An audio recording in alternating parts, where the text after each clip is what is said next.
Okay, so here I'm going to run through how to take this image and mask out the background, the white background, so I can overlay it over the top of the grass here. So the first thing I'll do is just take this image, and the same process applies to video too, and pull it up over the top of my grass layer here, and you can see them laid over one another. And the effect that we're going to use to actually remove this white background is the keying effect. Okay, so we'll come across here to our video effects, and then here we're looking for the key effect. Okay, so I can just type in a key in the search. Okay, so we're going to drag across the Luma key to the top image here, and you can see straight away it's keying out the darker areas of the image. Okay, and we'll press invert, and it will begin to key out the lighter areas of the image. Okay, and then if we use this slider for the Luma key, we can bring that in, and it will gradually reveal the bits of the image that have more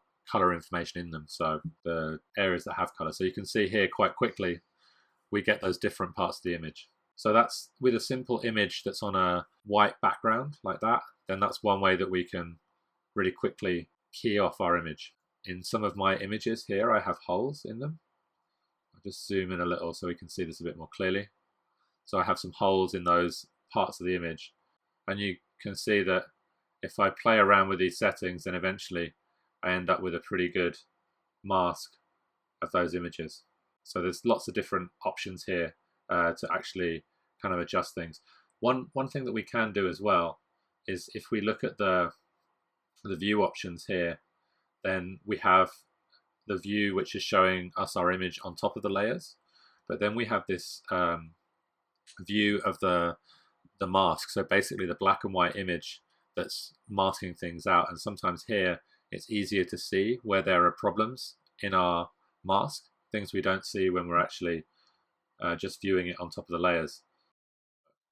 So the other thing we can do is if we want to get just one of these spades, for instance, okay, we can use the crop tool for this image because they're all lined up nicely. So if we want to get one of these particular items, if we crop from the left here, you can see we can add kind of multiple effects to one object. So if we wanted to have one, then this process will work. But the nice thing about this is that if we take this layer now and we hold down the Alt key and we drag it up, we can duplicate it. Okay, so I'm going to come to the transform option here and just move this across. So you can see I have more than one now.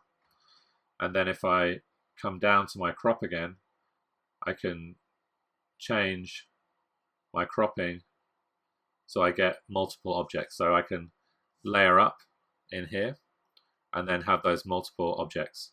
Okay. I'll just increase the scale of the background here. So one other thing that we can do once we've got these objects set up, so I'm selecting these with this transform button on in order to be able to move them. Okay.